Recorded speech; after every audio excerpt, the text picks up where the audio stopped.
was when he was cooperating with them, that he didn't even write down his conversations with the Russian ambassador when he sent a text back to Ms. McFarland, because he knew that those discussions would be viewed as interfering with the foreign policy of the Obama administration, and that would be a problem. That's also why he lied about it and covered it up. So if General Flynn didn't think he was doing anything problematic, then he wouldn't have had a need to cover it. Is it possible that Flynn lied to the FBI about his calls with Kislyak to conceal the fact that the Trump administration did not plan to hold Russia accountable for interfering in the election? That is certainly part of what the FBI needed to be talking to General Flynn about, was to find out why he had these discussions, who else was part of them, and what was behind it. But unfortunately, General Flynn was not truthful with them, so they weren't able to do that. That, again, goes to the materiality.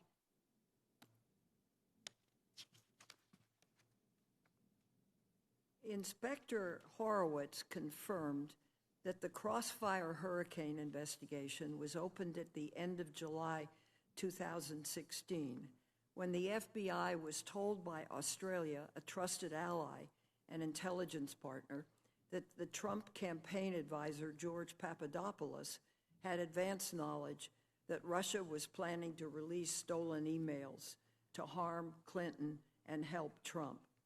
The FBI learned this shortly after WikiLeaks released nearly 20,000 emails stolen by Russia from DNC computers. Wasn't there some obligation for the FBI to investigate, to learn what Russia was doing and who was involved? Absolutely, Senator. It was really startling information. You know, the FBI, as part of the intel community, was already trying really hard to be able to get to the bottom of Russian interference and to address issues like attribution on the DNC hack. And then when they learned from the friendly foreign government that someone that affiliated with the Russians had actually approached a foreign policy advisor of the Trump campaign and had told him that the Russians had dirt on Hillary Clinton in the form of thousands of emails that could be released anonymously, and wanted to know if the campaign was interested in this. When they found out this information had come in May, and then it actually happened. The emails were then dumped by WikiLeaks in July. This was something that I think everyone would recognize that you have to get to the bottom of. This May, the Justice Department moved to dismiss the case against Michael Flynn, who pleaded guilty to lying to the FBI. The lead prosecutor resigned from Flynn's, and District Court Judge Emmett Sullivan took the unusual step of appointing an outside lawyer, former Judge John Gleeson, to oppose the department's motion. According to Judge Gleeson, the Justice Department's effort to dismiss Flynn's case is highly irregular and, quote, a gross abuse of prosecutorial power, end quote, in order to, quote, benefit a political ally of President Trump. Do you agree that the department's motion to dismiss Flynn's case is highly irregular? If so, how? It is highly irregular, Senator. You know, I was a prosecutor at the Department of Justice for almost 30 years, and I've certainly never seen a pleading like this. And as I think I've already discussed some with Senator Graham and with you, from my perspective, there's no issue with respect to the materiality here, nor to the government's ability to be able to prove falsity. Not only because you could look at the transcripts and see the black and white there in terms of it being false, but in fact, General Flynn had twice pled guilty and sworn that he was guilty. Thank you, Mr. Chairman. Thank you. Senator Gress. Ms. Yates, thank you for your public service. You approved the first and second Carter page FISA applications prior to approving Did you review each application in its entirety? I did, Senator, yes. I didn't hear that. I did, Senator, yes. And do I need to speak more loudly? I'm sorry to interrupt, but Okay. You told me you did review them in their entirety. Okay. It's possible that there's some boilerplate language that's in every FISA that I might not have reviewed again, but I certainly reviewed all of the factual information in the FISA. Okay. Number two, when you were interviewed by IG Horowitz's office about your decision to approve the first Carter-Page FISA application, you stated the following about Steele's research, quote, while certainly there was an implication that he was doing opposition research, it's got to be for somebody. I mean, he's been hired by someone. My understanding was that the FBI didn't know who, end of quote. The Inspector General said the Steele dossier was quote, central and essential to the Carter-Page FISA. If it was clear to you at the time that Steele was conducting opposition research for someone, why didn't you act responsibly to at least have an elementary understanding of the extreme conflicts involved regarding his employment before approving the first FISA application? Senator, it's my understanding that even the FBI didn't know who had employed Steele at the time of the first FISA. But we were concerned because for the reasons that I had expressed to the Inspector General, logic would tell you that if somebody is out there doing opposition research, there's a limited number of folks that you might expect that to be. But the FBI didn't know, my understanding is at that point, that it was the DNC or Hillary Clinton. And so lawyers in the National Security Division had worked and insisted that there at least be something in the FISA that laid out what they speculated. And it's a very unusual thing to include speculation in an affidavit, but here they felt like it was really important to flag that for the FISA court and to let them know, even though the FBI didn't know that it was being paid for by the DNC, that there certainly was a possibility of that. In April 2016, President Obama said, quote, I don't talk to the FBI directors about pending investigation, end of quote. In the 302 of your interview with the FBI, you said that in your January 5th, 2017 meeting with Obama and Comey, there was a discussion about Flynn and potential violations of the Logan Act. According to declassified notes summarizing that meeting, President Obama said to Comey, quote, make sure you look at things and have the right people on it, end of quote. How can you square Obama's April 2016 statement with the January 5th, 2017 meeting with Comey and Obama? Yes, Senator, and as I mentioned in my opening statement, that meeting was not about an investigation at all. And I can tell you that that is something that would have crossed the line. And if President Obama or Vice President Biden or National Security Advisor Rice was in any way trying to influence an investigation, that would have set off alarms for me. This was not about that. This was about the national security implications of continuing to share sensitive information with General Flynn, given what they had learned about his back-channel discussion with the Russian ambassador to neuter the sanctions. Your January 5th, 2017 meeting with President Obama had two parts. The first part included Biden, Comey, Brennan, Clapper, and Rice. The second part was just you, Comey, and the president. In either meeting, did Crossfire Hurricane or the Steele dossier ever come up? No, sir. Did you or one of your colleagues ever discuss Crossfire Hurricane or the Steele dossier with President Obama or Vice President Biden? I know I certainly didn't, and I can't imagine any of my colleagues did. Okay, I have 8 seconds left.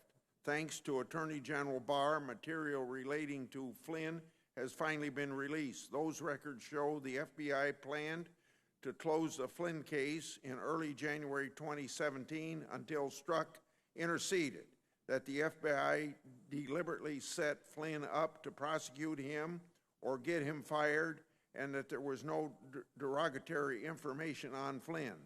When you were Deputy Attorney General and Acting Attorney General, were you aware of this information?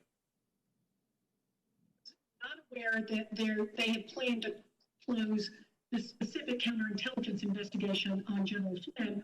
My understanding is that was prior to the time they knew anything about these calls with the Russian ambassador.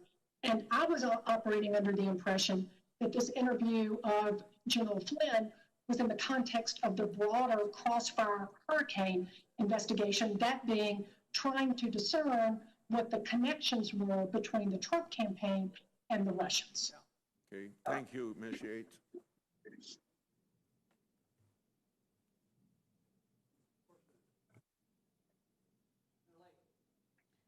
Why, thank you, Mr. Chairman. Ms. Yates, it's good to see you again. You know, we keep talking about General Flynn, whether he lied or not. Of course, President Trump said he did lie to, among others, to Vice President Pence, and that's why he had to fire him. The last time you testified before this committee in May 2017, I asked about your decision as Acting Attorney General to notify White House Counsel Don McGahn that then National Security Advisor Michael Flynn had been lying to multiple Trump officials, including the Vice President, about his conversations with the Russian ambassador. You supported informing the White House, even though some others did not at the time. You stated that the need to notify the administration became clear as the White House issued increasingly specific and emphatic denials that Flynn had discussed sanctions with the Russian ambassador, which of course increased Mr. Flynn's vulnerability to blackmail. Do you believe General Flynn was effectively compromised? I certainly believe then and believe now that there was a risk of that compromise, and that's why it was so important to get this information to the White House so that they could act. And the conversations themselves were concerning, and that was a proper basis to be part of the counterintelligence investigation. But you have to balance the investigation also with the need to address the compromise threat that presented itself most urgently. And in doing that balancing, I thought that we needed to go tell the White House right away so that they could act, and so that others who presumably did not know that the information they were providing to the American people was false, so they would quit doing that. And I think you were probably not surprised when President Trump removed General Flynn. But do you believe that by encouraging Russia to not react to U.S. sanctions, Flynn undercut our nation's response to Russia's attack on our elections? I do. I think that's one of the concerns, Senator. As I mentioned, the purpose of the sanctions was both to punish and deter. And when General Flynn was essentially saying, never mind on those sanctions, we're just going to move forward, that certainly doesn't send the message to the Russians that we want them to stay out of our elections. And undercuts our efforts. It certainly does. Thank you. Now, some of Mr. Flynn's staunchest defenders have argued that because the FBI suspected Flynn may continue to lie about his conversations with the Russian ambassador, he was entrapped when he was interviewed by the FBI. In your view, is it ever entrapment for investigators to give an individual an opportunity to tell the truth about an issue relevant to their investigation? No, it's not. And actually, here, the agents even took that a step further. They not only asked General Flynn open-ended questions to give him an opportunity to tell them the truth about what had happened in his conversations with the Russian ambassador. When he, for example, at the beginning, gave nothing but innocuous points that had come up and nothing at all about sanctions or about the United Nations vote, they then tried to help trigger his memory for him and used reminded him of specific things, sometimes even using the exact language he had used in the calls. You know, if you're trying to set somebody up to lie, which I don't really know how you set somebody up to lie, you don't generally try to help them out like that. Yeah, you either lie or you don't lie. Last week, the Attorney General claimed the Flynn interview was untethered to any legitimate investigation. One, do you agree with that? And do you believe a legitimate predicate existed to investigate, interview Flynn in January, given what you'd learned about his December calls with the Russian ambassador and his subsequent misrepresentations of those calls? Absolutely, Senator. Well, I believe that the most urgent thing was to notify the White House. Interviewing General Flynn was really right at the core of the FBI's investigation at this point, to try to discern what are the ties between the Trump administration and the Russians. Thank you. And the Inspector General informed this committee the only surveillance targeting any Trump campaign official involved Carter Page. I will submit some questions in writing about that. But can you speak to whether the government was specifically targeting Flynn with surveillance when it intercepted his calls with the Russian ambassador? No, the surveillance was not of General Flynn. I am still not permitted to tell you what it was. In fact, we checked with the Department of Justice just a couple of days ago before I testified, because I would like to be able to specifically tell you what it was. But there was no surveillance of General Flynn. Thank you very much. I appreciate that. Thank you, Mr. Chairman. Thank you, Senator Lay. Very quickly before I turn to Senator Cornyn, I want to make sure I understand this. The interview with General Flynn, were you investigating a policy difference between the Trump administration and the Obama administration? No, Senator, we were not investigating a policy difference. Well, you weren't investigating a crime, were you? We were investigating a counterintelligence threat. Okay, is it a counterintelligence investigation based on a policy difference? It's a counterintelligence investigation based on the Russian systematic attempts to... No, wait a minute. This is very important. Your beef with Flynn was he was undercutting Obama policy. Is that what you were worried about? Well, what we were worried about was that he was undercutting Obama policy, and then he was covering it up. No, he hadn't even talked to the FBI. You sent the FBI over, weren't you and there was no leak of anything. So isn't it the fact you're really investigating a policy difference? No, Senator, it's not accurate. There was a cover-up before this. In fact, that's what prompted my concerns, was that he was providing false information to the vice president and to others. When did you know about that? When did you know about that? Yes, that preceded this, Senator. That's why I wanted to go to the White House. So why didn't you go to the White House and say, is this your policy position? The concern was not about the policy difference here, Senator. The concern was about him undercutting the Obama administration and then covering it up. Thank you. And Mr. Chairman, insofar as you followed up on my question that time, I should note that she has said before they're following a counterintelligence threat. Which was closed on January the 4th. And Senator, I'm sorry, that's just not accurate. It was not closed on January. Recommended to be closed on January the 4th, the day before the meeting. And the only problem here is that you didn't like Flynn changing the policy or talking about changing the policy. That he had every right to do that. And what we're doing here is we're criminalizing policy differences. That's why Flynn got prosecuted, because they hate his guts. Senator Cornyn. Ms. Yates, let me change the subject a little bit. Based on your long and distinguished service with the Department of Justice, are you aware of any precedent for both of the major party nominees for President of the United States being investigated either for a crime or in a counterintelligence investigation in the run-up to a presidential election? No, I'm not. Me either.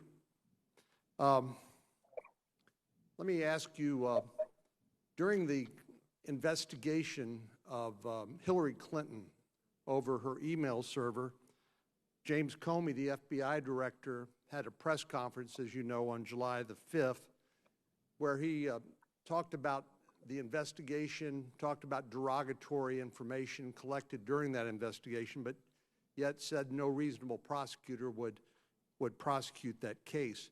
Did you know before July the 5th, 2016, that he was going to do that? No, I didn't. Did you know when he reopened the case after Anthony Weiner's computer was looked at, did you know he was going to reopen the case beforehand? It was I can't tell you, and candidly, Senator, that was more than 4 years ago now, and I didn't go back and try to review any of that. I know I knew about it. I can't tell you whether it was beforehand or contemporaneous with it. Would you agree with me it was Director Comey's conduct was highly irregular?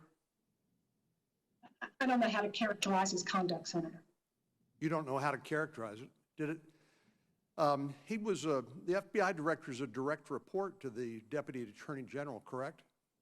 That's correct. So from the time Crossfire Hurricane was opened on July the 31st until you signed the first FISA application on October the 21st, did Director Comey keep you apprised of what the investigation showed? We had interactions. I met with the FBI 3 times a week on national security matters, and also met with the National Security Division. I certainly was provided with some information, but I will tell you, I don't think that the FBI was providing us with as much information as they should have now that I know more about the investigation. And I would agree with Inspector General Horwitz's recommendation that in matters like this, that there should be both consultation with department leadership as well as more thorough briefings. Thank you. I guess you would also agree that Director Comey should have consulted with you and the Attorney General in the run-up during his dealings with the Hillary Clinton investigation before making those kind of public comments. That violates the rules and norms of the Department of Justice. Wouldn't you agree? I certainly think that he should have consulted with us, yes. He said he thought that Loretta Lynch had a conflict of interest because of the tarmac meeting between President Clinton and the Attorney General during the course of the Hillary Clinton email investigation, but that would not have prevented him from consulting with you. Did he do so? Well, did he consult with me on what precisely? I want to make sure I'm as accurate as possible here. Did he consult with you on the Hillary Clinton investigation and his intentions to go public with the investigation and usurp the role of the Department of Justice when it comes to whether to charge or not charge somebody with a crime? Did he talk to you about that ahead of time? We did not have a substantive discussion about it ahead of time, no. Does that surprise you? I mean, you're the direct supervisor of the FBI director. If he didn't consult with you or tell you what he was doing, or he didn't respond to your inquiries about it, wouldn't that strike you as highly unusual? It's not ideal. Not ideal. Well, that's quite an understatement. It is an understatement, Senator. Okay, we'll agree on that. So on May the 9th, 2017, Rod Rosenstein, your successor as Deputy Attorney General, wrote a memo with regard to Director Comey's activities, during which he said that Director Comey did violate the norms and rules of the Department of Justice, and he said since he showed no remorse and was likely to repeat that conduct again, that he recommended his dismissal. Did you agree with Rod Rosenstein's analysis in that memo? Senator, I'm not going to weigh in on what a successor of mine, a decision that he made when he was in office. You're not going to answer my question. Well, I just don't think it's appropriate for me to weigh in on that. So, I'm not asking you to weigh in, Ms. Yates. I'm asking you to answer a question about the highest levels of the Department of Justice and whether this is the new norm or whether Director Comey violated those norms and his dismissal was justified on that basis. You have no opinion about that? Senator, I'm not going to weigh in on whether Deputy Attorney General Rosenstein's memo was accurate or not, but I will say that I was concerned at the time, regardless of how out of bounds Director Comey may have been in the actions that he took on the Clinton case. I was concerned that that was used as subterfuge for the real reason to fire. Well, it strikes me that Director Comey was out of control, and as his direct supervisor, I assume that you would be concerned about that, and you might have called him to task for that and asked him to change his conduct. Senator Durbin.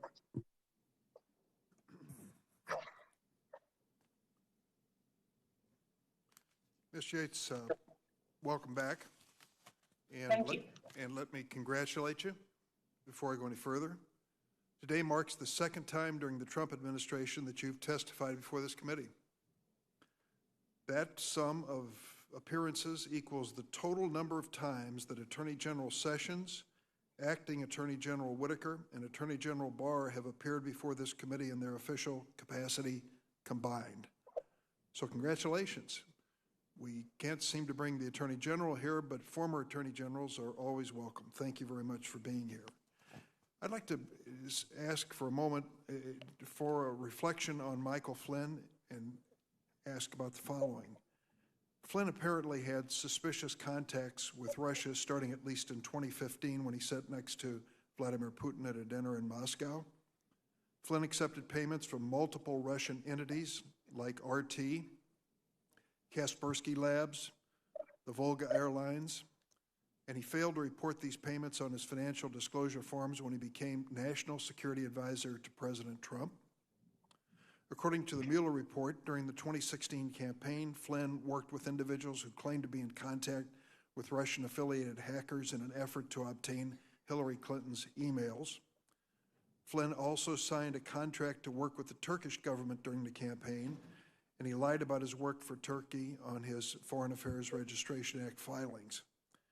In December of 2016, Flynn had 4 phone conversations with Russian Ambassador Kislyak in which he urged Russia not to respond to U.S. sanctions that the Obama administration had imposed because of Russian election interference in the United States. And that is the policy difference, I think, that has been alluded to. At no point during these calls did Flynn express any disapproval of Russia's election interference in the United States. Ms. Yates, understanding that you can't get into classified details, can you tell us whether the administration was specifically surveilling Michael Flynn when it identified these phone calls with Kislyak? The administration absolutely was not surveilling Michael Flynn. As I think I mentioned in the opening, President Obama we were all trying to figure out why is it the Russians aren't responding now, aren't retaliating after the sanctions, as they had indicated that they would, and that's when then the FBI discovered the conversations with Ambassador Kislyak. So the policy difference here apparently was the belief of the Obama administrations that Putin should pay a price for interfering in the United States election by imposing sanctions on Russia, and what appears to be a phone call from Flynn aspiring to be the national security advisor to the new president, tell him, don't worry about it. And you were wondering why Putin was not responding and considering whether this phone call had an impact on it? Is that true? That's right, Senator. And, punishing and deterring the Russians for trying to throw our election doesn't seem like a policy to me. It seems like that's something that all Americans would support. Yes, I would think they would. Certainly someone aspiring to be the national security advisor to the President of the United States. Flynn later lied about his conversations with Kislyak to the FBI and to Vice President Pence, denying that he talked about sanctions, stepped down as national security advisor in February 2017. But before he did, Ms. Yates, on January 26th and 27th of 2017, you briefed White House counsel Don McGahn about Michael Flynn. You shared the Justice Department's concern about Flynn's communications with Russia, his dishonesty about those communications, and his vulnerability to blackmail. Is that correct? That's correct. Yet, unbelievably, after you had briefed the White House counsel about Flynn's vulnerability to blackmail and his dishonesty, on January 28th, 2017, President Trump spoke on the phone for nearly an hour with Vladimir Putin while General Flynn sat in the Oval Office with him. Is that a fact? That's what I've read. I don't know that personally, but I have read that. Well, I've read it and seen it. I understand there's a White House photo showing General Flynn sitting in the Oval Office during that call. Ms. Yates, in your view, was it appropriate for Michael Flynn to sit in on phone calls with Vladimir Putin after you'd provided your briefings to Don McGahn? Well, Senator, when I went over to brief Don McGahn, we made it very clear to them that we were providing them this information so that they could take action. And so certainly it would be surprising to me that of all things, you would have General Flynn sitting in on a phone call with Vladimir Putin. And what kind of message do you think it sent to Russia for Flynn to be involved in that call? It seems like it sends the same kind of message that General Flynn was sending in the phone calls with Ambassador Kislyak, which is, don't worry about the interference. If you believe that Russian interference in American elections is a threat to our democracy, and I do, and most others do as well, then this approach by General Flynn is antithetical to what we consider to be the basic fundamentals of our nation. And a man, certainly a man aspiring to be National Security Advisor to the President, should know better. Mr. Chairman, I yield. Thank you. Yeah, I remember the conversation with President Obama and Medvedev, or I can't remember the Prime Minister's name. After the election, I'll have more latitude. I remember the reset button. So maybe administrations want to change positions with different countries. It's not so unusual. But very quickly, for Senator Lee, did you know of efforts by Russia to interfere in the election before the election itself? Yes. Did you impose any sanctions before the election? Well, I don't have authority to impose any sanctions. What did you do to try to stop the Russians before the election? Oh, there was a lot, Senator. I think you may recall in October, there was an intelligence briefing, a public briefing. What did you do to stop the Russians? Specifically, what did the administration do to stop the Russians from interfering after they knew they were trying? Oh, my understanding is, Senator, that the intelligence community and the administration, this is not something the Deputy Attorney General would be involved in. What did they do? What did they do? Did they impose sanctions? They did not impose sanctions. Did they call the Russians up and say stop? Actually, I do believe that there were communications with the Russians in that regard. Do you agree with me it didn't work? If I could finish my answer, Senator. Yeah. There was concern at the time, and this was in connection with the October public statement that was made, that the Obama administration wanted to be very careful that it wasn't doing anything that would impact the election or be perceived to be impacting the election. And so the information that was put out then was to make sure, for example, when the Russians were rooting around in the state election systems, to put out the information, which, by the way, there was no evidence that it actually impacted or that they were able to get into anything that would impact. I agree with that. I want to be careful about that. I agree with but that.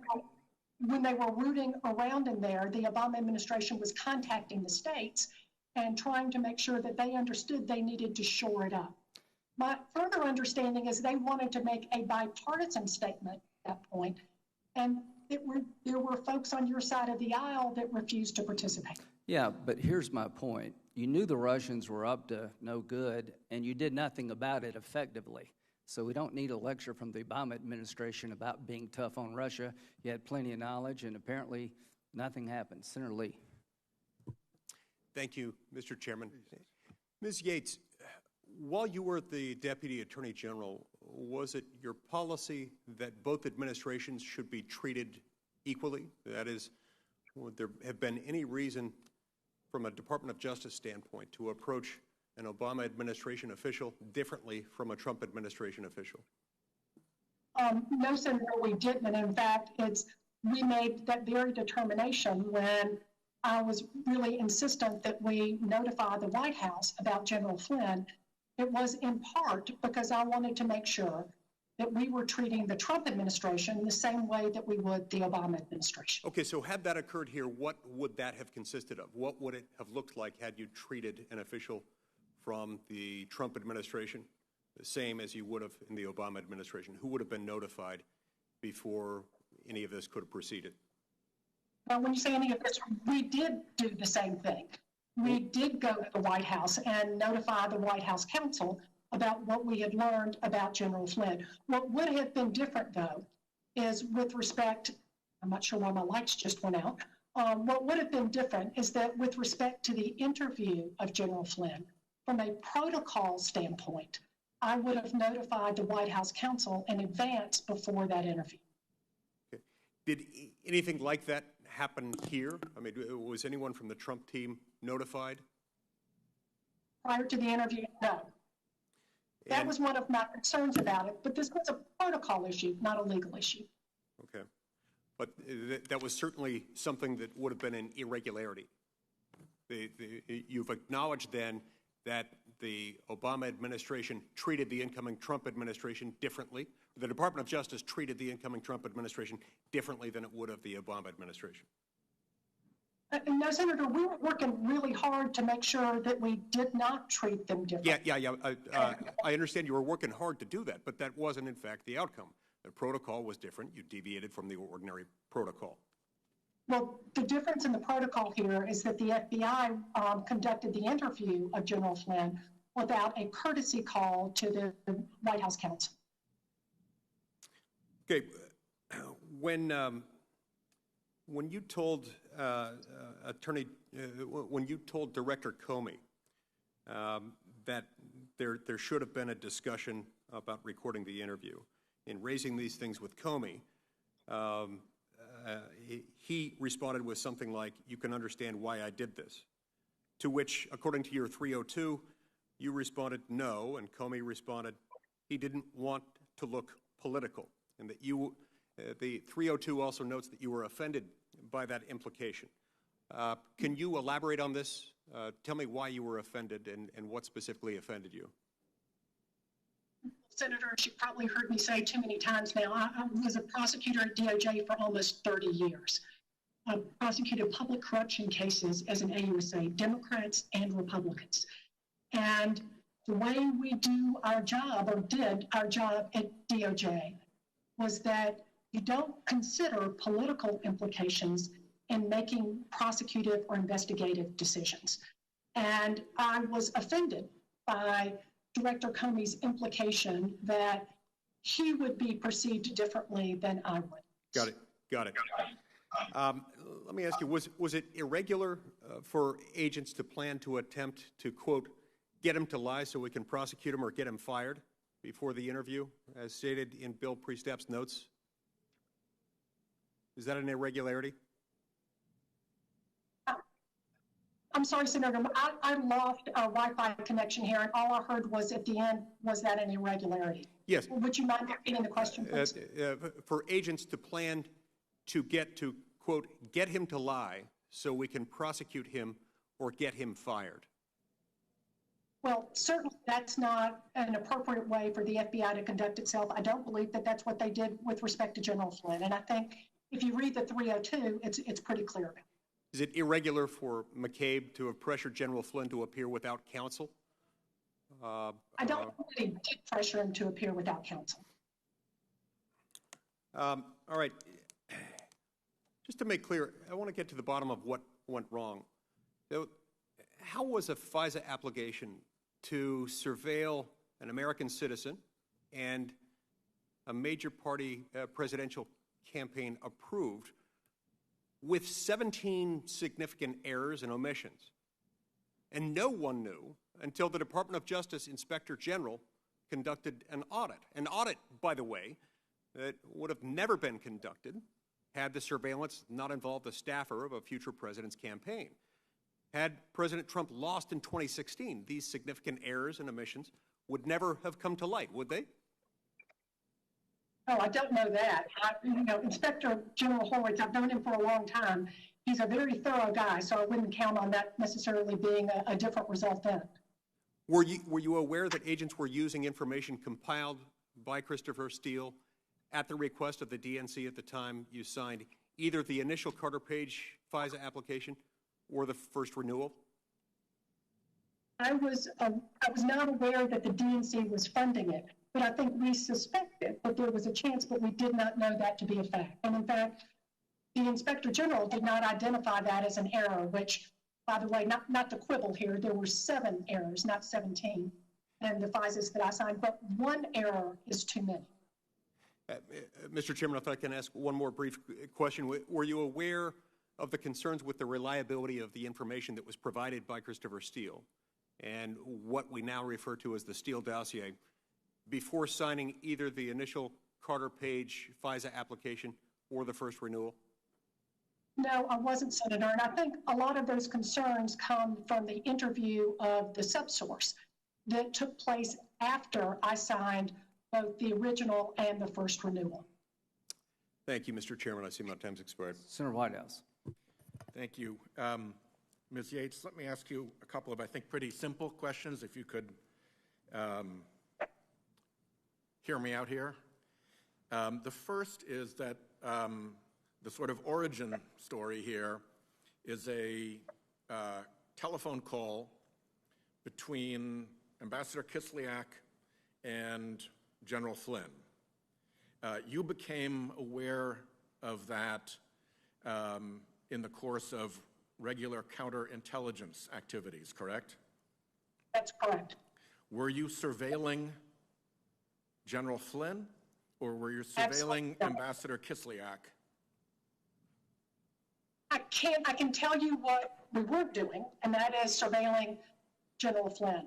I'm still not permitted to tell you what we were doing. That's still classified. Much as I would like to tell you, I can't. Gotcha. So we'll just let logic follow through. It would not be unusual for a sovereign nation to monitor the communications of a rival nation's ambassador, irrespective of which nation you're in, correct? That's pretty standard counterintelligence practice? If you don't mind, Senator, I'm just not going to hint at that. I want to stay really clear on the classification rules. But you're being really clear that you were not surveilling General Flynn. Absolutely not. So the next thing you know of this conversation because you've overheard it. And the White House, at very high levels, including the Vice President, is denying that that conversation took place. The conversation that you knew happened. What is the counterintelligence problem with that set of circumstances? A national security advisor who has had a conversation with a Russian ambassador that the Vice President is denying took place. Well, there's a counterintelligence concern about the conversations to begin with, given the fact that he was undercutting sanctions against the Russians for interfering in our election. Is it a counterintelligence problem if the Russians, does it raise the prospect that General Flynn had lied to the Vice President and that the Russian ambassador would know that and be able to exert leverage on the national security advisor? Exactly, Senator. And I would say you layer on top of that he has been lying to the Vice President. There's a larger policy question around it, but there's a very specific issue right there, correct? That's correct. And it gives the Russians leverage against Mr. Flynn, possibly. General Flynn. That was our concern, is that that's the counterintelligence concern. Potential conflicts, yes. So let me take you to a different question. You have been asked that if you knew of the errors and omissions that the Inspector General found in the FISA warrants, would you sign the warrant? And I think the answer that every prosecutor, myself included, must give to that question is no. Of course, we would never submit to a court a warrant application that we knew contained errors or omissions. That is correct, is it not? That's correct, Senator. But that does not, to my mind, as somebody who's been in that situation, that does not end the inquiry. The question then is, if you had been aware of the errors and omissions in the FISA warrant, one response would be to shut down the investigation and roll it up. A second would be to find out why the hell the errors and omissions were there, investigate the misconduct that led to that, but go ahead with the investigation because it remained predicated and worth pursuing. Both of those are possible options, are they not? They are. I'm sorry? Yes, they are. Both are possible options.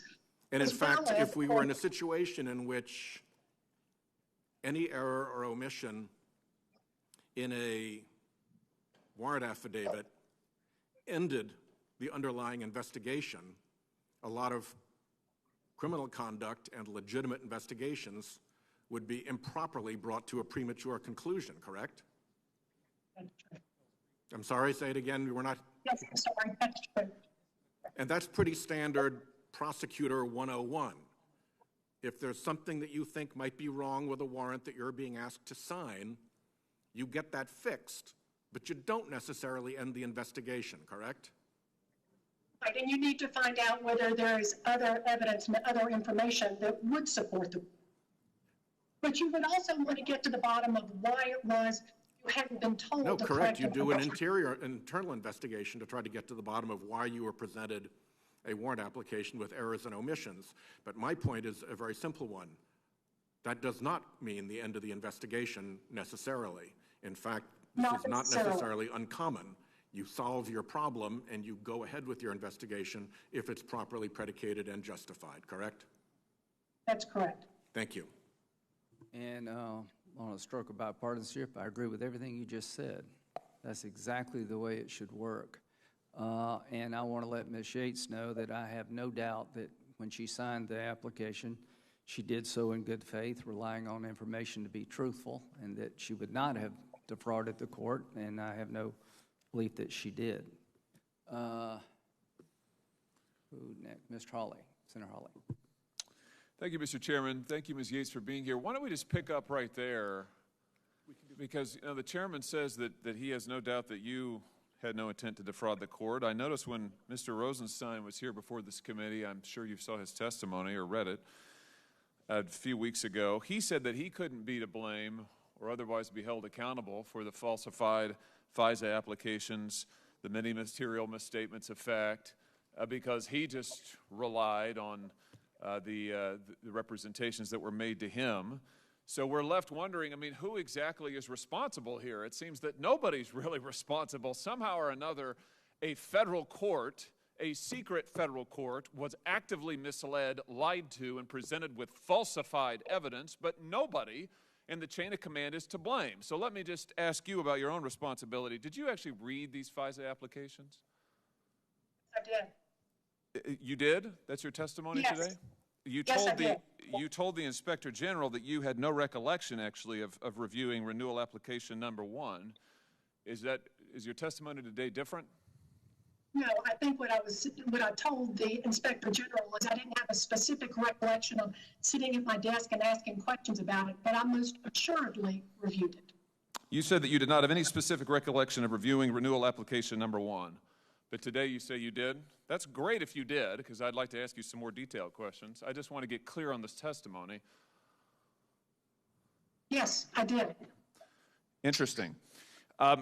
Now, you told the Inspector General that the Carter Page FISA applications that you signed off on and that you now say that you read and carefully reviewed, that these applications, by the way, that contained multiple material misstatements and would later contain falsified evidence, you said that these were not a close call. You also told the IG that you thought that the application, the initial application, and the renewals were appropriate steps, and you didn't have any qualms about them. Do you recall what the FISA court said about these applications? Yes, Senator. And when I was speaking with the Inspector General, I was referring to the applications based on the assumption that all of the information was accurate. What was learned later, and what the FISA court was responding to later, is that there were errors and omissions. Well, the errors and omissions were there at the time that you signed off on them, were they not? And you just testified that you read them closely. So they were there when you signed off on them, correct? That's correct. Okay, let me remind you what the FISA court said. I'll just read this into the record. The FBI's handling of the Carter Page applications, which you approved and you now say you read, was antithetical to the heightened duty of candor owed to the court. The frequency with which representations made by FBI personnel turned out to be unsupported or contradicted by information in their possession, and with which they withheld information detrimental to their case, calls into question whether information contained in other FBI applications is reliable, end quote. Are you still of the view that these applications were not a close call at all, and you would do the same thing now? I mean, these were appropriate steps, I think, was your testimony to the IG. You stand by that? Yes, Senator. I think if you properly put my testimony in context when I spoke with the Inspector General, I was referring to the decision that I made at the time based on the factual information that was presented to me and known to us. So you were a passive party in this. I mean, you did testify now in contrast to what you testified to the IG earlier, but you're telling us now today you did read the applications, but you were also duped by the FBI, and so it's for that reason you signed off on misleading applications that a FISA court said were so bad and so misleading they call into question all of the submissions by the FBI. So you're a passive party. Is that your testimony today? No, sir. Senator, I was not passive at all. Then what did you do to actually exert some sort of control and exercise responsibility? And let me just ask you this. What responsibility do you bear for the deliberate and systematic misleading of a secret federal court? As the Deputy Attorney General and the #2 person of the Justice Department, I was responsible for the actions of every single employee at DOJ, all 113,000 of them. That includes everybody at FBI and DEA and ATF and all the U.S. Attorney's offices and all the lawyers at the Department of Justice. I was responsible in that sense for the actions of all of them. So do you regret the fact that you signed applications that contained false and misleading material that a court says now calls into question their ability to rely on anything that the FBI says? Oh, I certainly regret that the Department of Justice submitted with the FBI FISA applications that were inaccurate. I think that is antithetical to our responsibility to the FISA court. I think it is also inconsistent with what my experience with the FBI had been in terms of their preparation of affidavits and the accuracy. Let me ask you just about one other thing, Mr. Chairman. I see my time has expired. So let me just, one final question. I noticed that you said, Ms. Yates, to the IG that you didn't know who Christopher Steele was working for. In fact, you opined to the IG that you thought maybe he was working for the Republican Party. Of course, we know from Steele himself, Steele told the IG that Steele told the FBI in July of 2016 that he'd been hired by the Democrats. We also know that your deputy, Bruce Orr, knew that Steele was working for the Democrats. And the same deputy, Bruce Orr, your deputy, while he was working for you, was actively facilitating contacts between the FBI and Steele, and also between the State Department and Steele. How did this happen on your watch? Is it normal for you to permit your deputies to facilitate contacts between political parties and the FBI and the State Department? Is that routine behavior? Permitting Bruce Orr to do anything. As the Inspector General found, I was completely unaware of Bruce Orr's actions. I'm sorry, could you, I didn't hear that. Can you repeat that? I wasn't allowing Bruce Orr to do anything. As the Inspector General found in the IG report to which you have referred, that I was completely unaware of Bruce Orr's actions, and Bruce Orr had no involvement from our side in any of the Russia investigation or the Carter Page files. I'll just say in conclusion, Mr. Chairman, that I seem to detect a pattern here. Ms. Yates testifies she has no idea what her deputy is doing as he facilitates contact between a political party opposition research and the FBI. She has no idea that these applications that she signed materially misled a federal court. Just as Rosenstein said, he had no idea. Nobody appears to know anything in this government, and yet somehow a federal court was deliberately and systematically misled so severely that they now say they can't trust anything that the FBI did. If this doesn't call for a cleaning of house at DOJ and the FBI, I don't know what is, and I just know that Bruce Orr is still on the payroll at the Department of Justice. Thank you, Mr. Chairman. Senator Coons. Yeah. I'm sorry, we want a 5-minute break. I apologize, Ms. Yates. Mr. Chairman. We'll take a break from Ms. Yates. I see no reason for those remarks. They're inflammatory.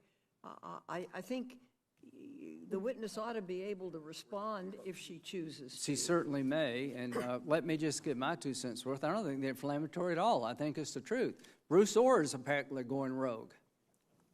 You got her deputy orchestrating interviews and meetings, and he tells the FBI in November, you need to watch Steele. What the hell's going on over there?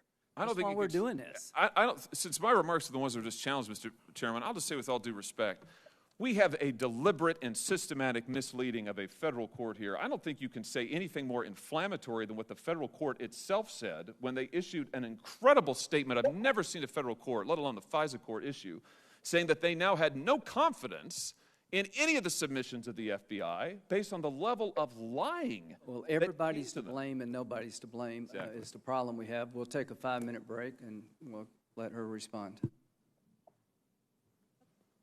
Okay, let me.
Hello?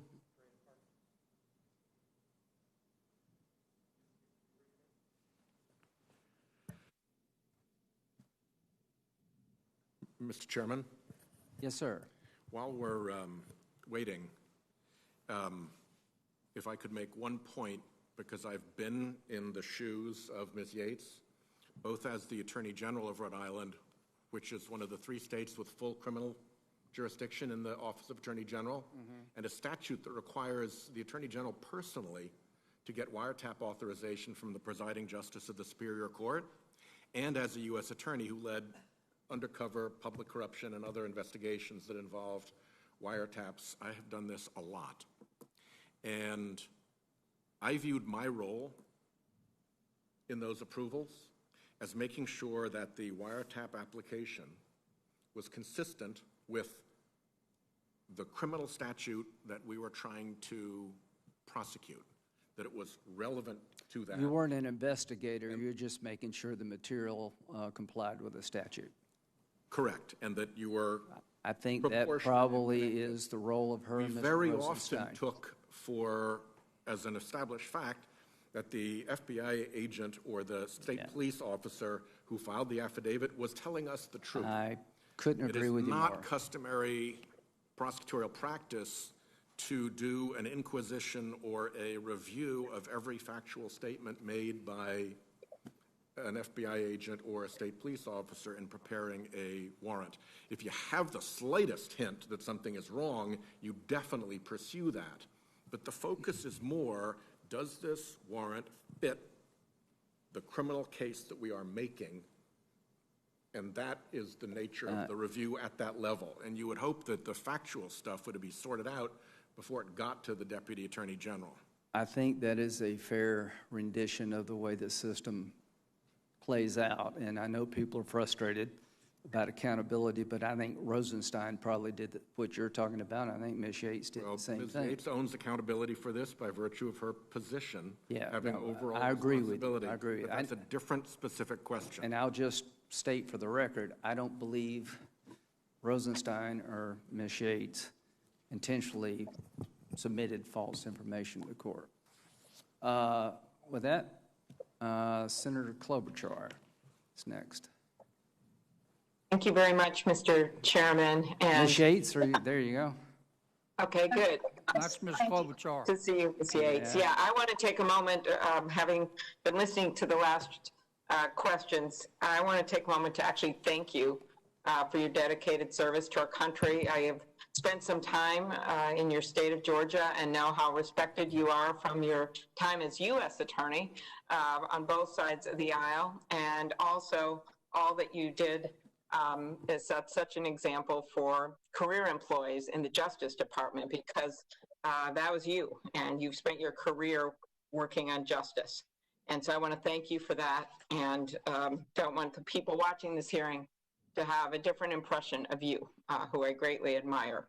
And I think it's really important as we look at Senator Hawley's questionings, not to lose sight of the context in which the investigations into Michael Flynn and Carter Page took place, which was a concerted Russian effort to interfere with our elections, an effort that continues to this day. We all know that.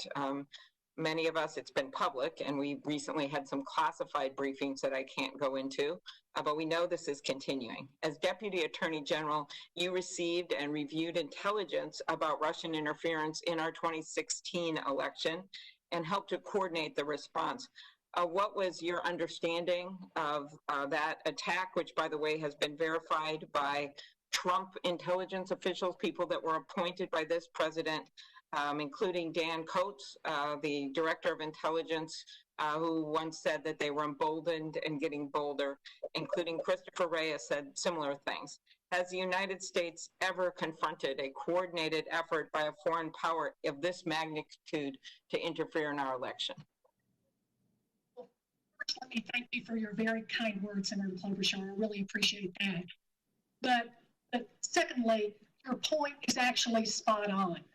The attack, and let's be really clear about this. This was an attack on our democracy. And this attack was absolutely unprecedented. the Russians were coming at us with through multiple means. There was an organized effort to break into the DNC and to hack the emails and to systematically release them. There was a social media campaign aimed at Hillary Clinton. As I said, they were monkeying around in the state election systems. All of this is going on. And then we find that it is for the purpose of trying to put the thumb on the scale for one particular candidate here to try to aid the election of Donald Trump and to hurt Hillary Clinton. And then beyond that, we find out then early on from Mr. Papadopoulos that the Russians had actually reached out to the Trump campaign prior to this release of emails, offering and suggesting that they could assist with the anonymous release of emails. So this was an unprecedented attack on our democracy and an investigation that required all of the intel community and everybody else to really bore down on this to try to figure out what happened. And when you last testified before this committee in May of 2017, we talked about the dangers of having a high-ranking security official like former National Security Advisor Mike Flynn caught on tape with a foreign official saying one thing in private and then caught in public saying another thing to the Vice President of the United States. That would be Vice President Pence. Just so we are clear on the dangers of national security officials being compromised in this way, can you talk about the national security risks of blackmail? You know, this is a classic technique of the Russians. Look, you don't want anybody within the U.S. government to be compromised with a foreign adversary. But here, our great concern was that the Russians knew that General Flynn had not only engaged in these back-channel discussions with him, but that he was misleading. He had lied about it to the vice president and others. And beyond just lying to them, he had actually sent them out to lie to the American people about it. Remember that case with the vice president who didn't know, and he was lied to by Flynn. Mm-hmm. That's right. And it seems like a lifetime ago right now, but it was a big thing at the time. And exactly the kind of thing that we were fearful about that would give the Russians potentially leverage over General Flynn. Mm-hmm. And just last things I wanted to ask about here is the special counsel found that Russian interference in our election was, quote, sweeping and systematic. And the investigation ultimately, as you know, resulted in 34 indictments of individuals and convictions of 6 of the president's associates advisors on federal charges. Are you aware of any facts that call into question the finding in the special counsel's report that the Russian government interfered in the 2016 presidential election in sweeping and systematic fashion, or that the Russian government perceived it would benefit from a Trump presidency and work to secure the outcome? No, not only am I not aware of anything inconsistent, I believe that the bipartisan Senate Intelligence Committee came to the same conclusion. They did. Are you aware of any facts that call into question the assessment of FBI Director Wray that Russia's interference in our elections is ongoing and that its interference in the 2018 midterms was, in his words, a dress rehearsal for the 2020 elections? No, and in fact, I think that's something that we all need to really be vigilant about, is that this is not just something that happened in the past. This is happening right now as we sit here today. Exactly. And in fact, that there are people that have been appointed by President Trump who are well aware of this and actually working to make sure that a foreign country is not able to influence our election. But as you know, one of the ways they do this is not just trying to hack into all 50 states' election systems, which they tried. It is also about what goes out on social media. And so that is where a lot of our education efforts have to go, because a lot of the stuff is just false, things that people say about candidates. Are you aware of any facts that call into question the findings in the special counsel's report that lay out more than 120 contacts between the Trump campaign back in that time period of 2016 and individuals linked to Russia? No, I'm not. All right. Thank you very much. Thank you, Senator. Thank you. I want to make sure that we understand what happened here. You mentioned Mr. Papadopoulos. Are you saying that Mr. Papadopoulos met with Russians on behalf of the campaign? I am saying that Mr. Papadopoulos, as I believe you know, Senator Graham, was approached by an individual who was associated No, that's not with my question. Is there any evidence Mr. Papadopoulos met with Russians on behalf of the campaign? Mr. Papadopoulos was a foreign policy advisor for the campaign and met with an individual See, Mr. associated with Papadopoulos, Russians. was he charged with colluding with the Russians? Senator Graham, you're forgetting about the context and the timing.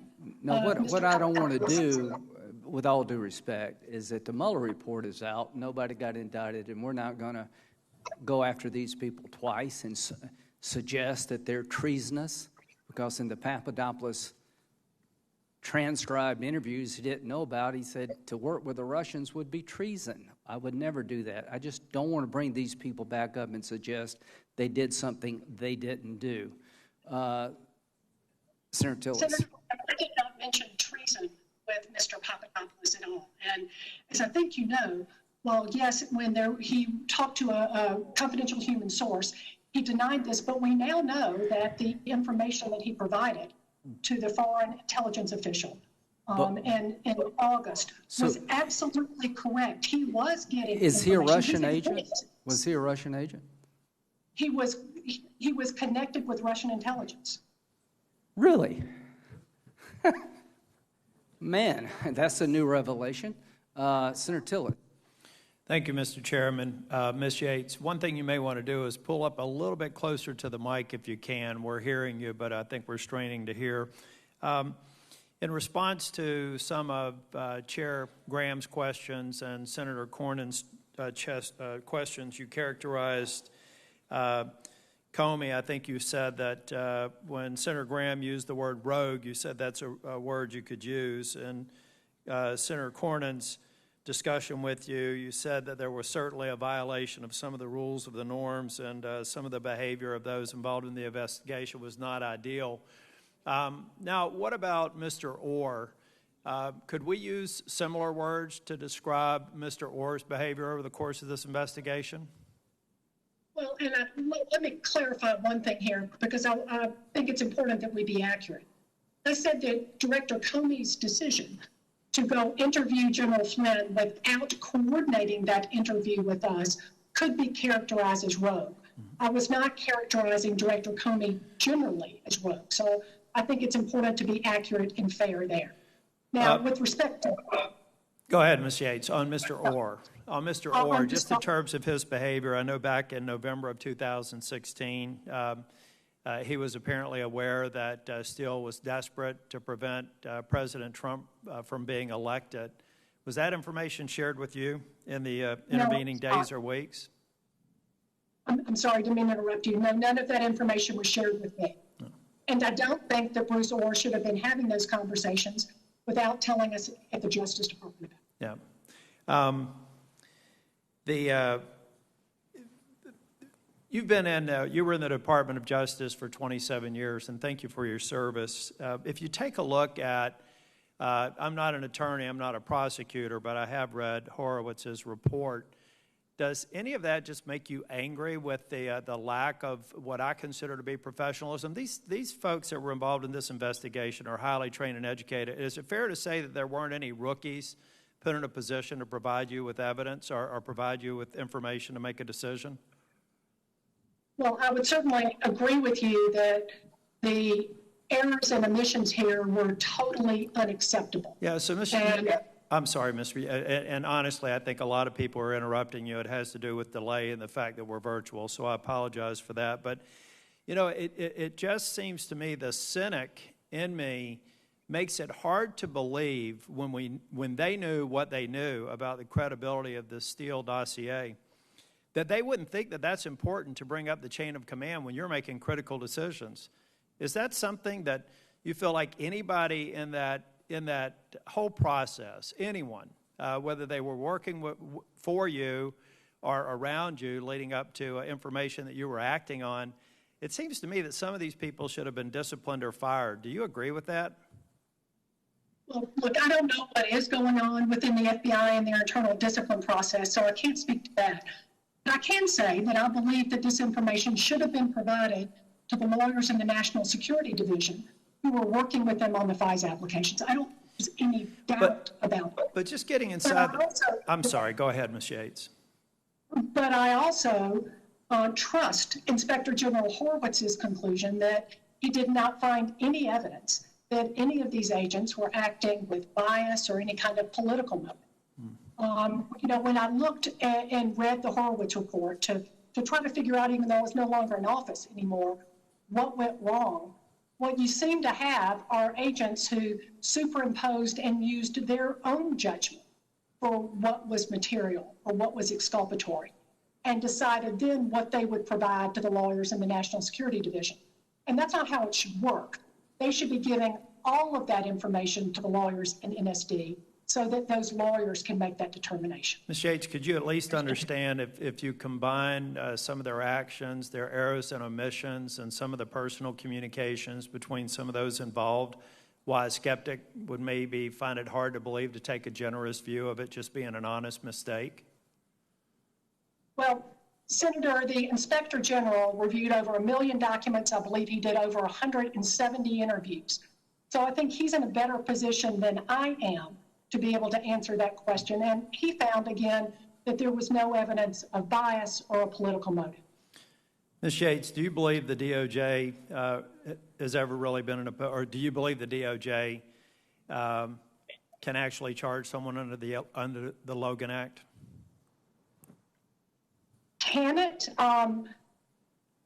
Frankly, Senator, I've never engaged in that analysis because we were not at a point of making a final determination as to whether General Flynn would be charged under the Logan Act. But as I was trying to make clear to Senator Graham, that was not the prism through which we were examining this. Did you ever seriously consider prosecuting Flynn under the Logan Act? We didn't make an official decision when I was there, but I believed it was very unlikely that we would prosecute him under the Logan Act. Again, it was a counterintelligence threat, not a criminal prosecution of the Logan Act that was the focus. Thank you, Ms. Yates. Senator Coons. Thank you, Chairman Graham and Ranking Member Feinstein. Thank you, Ms. Yates, for your 27 years of service to the United States Department of Justice and for your testimony here today. Let me just begin at the outset at sort of a framing here. Do you have any doubt that Russia attacked the United States during the 2016 presidential election with the intention of changing the outcome or influencing the outcome of that election? No. And do you have any reason to be concerned that the Russians may, in fact, be trying to do that again for the 2020 election? I think all of us should be very concerned about that, Senator, as our intelligence community is trying to tell us. Let me go back to some issues that have been touched on before, but make sure we've had a chance to explore them. Carter Page was never charged in the Russia investigation, and out of the whole 448 pages of the Mueller report, only 8 pages pertain to Carter Page, but there's been some focus on it today.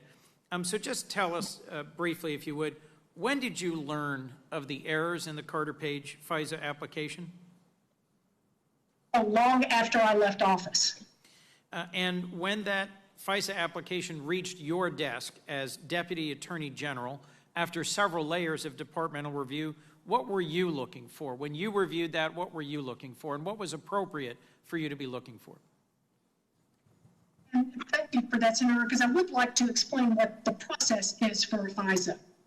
I was looking to determine whether or not, given the facts that had been sworn to in the affidavit from the FBI, whether that met the legal standard for FISA. And you're right, it's not just several layers of review. There were 7 different layers of review at the Department of Justice. And I would expect a similar number of layers of review at the FBI. And there had been quite a good bit of back and forth before the original FISA was signed. There was about a month of back and forth between the National Security Division lawyers and the lawyers, and the agents at the FBI. And when you did ultimately learn that there were errors in that, did that strike you as inappropriate, uncalled for, in violation of practice and tradition? Absolutely. And as I've said, not only was it unacceptable, I had great concern about this, how this impacts the department's credibility, both with the FISA court and otherwise. And that's why it is incumbent upon department lawyers and agents, not just in a high-profile case, but in any case, to work hard to be absolutely scrupulously accurate in every single document that is filed. So when you went to the White House on January 26th, you had something serious to tell White House counsel Don McGahn. You went to tell him, if I understand correctly, that the president's national security advisor, General Flynn, could be blackmailed because he was lying about the content of his conversations with the Russians. Is there any doubt in your mind that General Flynn lied about his conversations with the Russians? No, there's not. General Flynn, in fact, pled guilty to lying to the FBI. Some have called lying to the FBI, which is a felony, by the way, a process crime. Could you explain why lying to the FBI in the context that we're talking about here strikes at the very heart of the criminal justice system? Certainly, Senator. Well, first, in connection with any investigation, the only way that the Department of Justice can go about its job is if people, when they are interviewed by the FBI, are truthful and candid and provide complete information. That's the only way to be able to sift through and figure out what the facts are and to be able to determine if charges should be filed. And given your knowledge, if I could, given your knowledge of the Flynn case and your 27-year career at Justice, were you surprised when DOJ moved to dismiss the case after General Flynn had pled guilty to lying to the FBI? I was very surprised by that. And let me ask a closing question, if you could. Why was it important to interview General Flynn? What was the purpose that underlay questioning General Flynn? General Flynn had had conversations with the Russian ambassador, back channel, secret conversations, neutering the sanctions to the U.S. government and had been covering it up, had been providing false information to the vice president and others to put out publicly. We being the government, needed to know what was going on here. Was General Flynn acting on his own, or was he working with others? Because the investigators needed to be able to figure out what the relationship was between the campaign and the Russians. And had General Flynn been honest, had he told them the truth in this interview, then the agents would have learned then what they only learned much, much later after he finally told the truth. And that is that these were not off-the-cuff conversations that he was having with the Russian ambassador, but rather these were conversations that were carefully organized and planned with other members of the Trump transition, and that he also had been very careful to lie about and cover up, even to the point of sending his deputy out when the news first broke of this to call the Washington Post and to give them false information and to say that he had never discussed sanctions at all. The cover-up continued after that as he told lies to more and more people. Well, thank you, Ms. Yates. Thank you for your testimony and for your service to our nation. Thank you, Mr. Chairman. Thank you. Did what General Flynn do, did he commit a crime, ma'am? When you say what General Flynn did, which... Was it a crime? What are you talking about? Talking to the Russian ambassador. Again, Senator, I know I'm a broken record on this. We were doing a counterintelligence investigation. Thank you. At that point, not a criminal investigation. Senator Kennedy. Counselor, thank you for appearing today voluntarily. Did Donald Trump violate the law by colluding with Russia to influence the 2016 presidential election? I think Special Counsel Mueller found that there was insufficient evidence to establish a conspiracy between Donald Trump and the Russian campaign. You agree with that? I am in no position I wasn't part of that investigation. I've read the Mueller report like I presume all of you. So there's some doubt in your mind? Senator, I didn't say that. I just don't think that I'm in a position to opine on that when all I've done is read the Mueller report. You just can't bring yourself to say that he didn't violate the law? No, Senator, you're putting words in my mouth. No, ma'am, that was a question. I accept and trust Special Counsel Mueller in his determination that there was insufficient evidence for that. I accept that. You don't like Donald Trump, do you? I don't respect the manner in which he has carried out the presidency. Okay. You despise Donald Trump, don't you? No, I don't despise anyone, Senator. Okay. Isn't it true that there were a handful of people at the FBI that despised Donald Trump and wanted to do everything they could do to keep him from being president? I can't speak as to whether other people despised Donald Trump. Were you part of that group? No, Senator, I was not. Isn't it true that there were a handful of people at the Department of Justice during the Obama administration that despised Donald Trump and did everything in their power to keep him from being president? I'm not aware of anyone at the Department of Justice doing anything to try to keep Donald Trump from becoming president. Were you part of that group? Inconsistent. I'm sorry. Were you part of that group? No, and I'm not aware of anybody doing that, and that would not only surprise me but shock me. Would it be fair to say that strike that? The Steele dossier was a keystone of the Russian collusion investigation, wasn't it? No, it was not. It was a part of the Carter Page FISA affidavit. But in fact, I think if you read the Mueller report, you'll see that the Steele dossier does not play a role at all. So you don't think it was important? You don't think it was important to the FISA applications?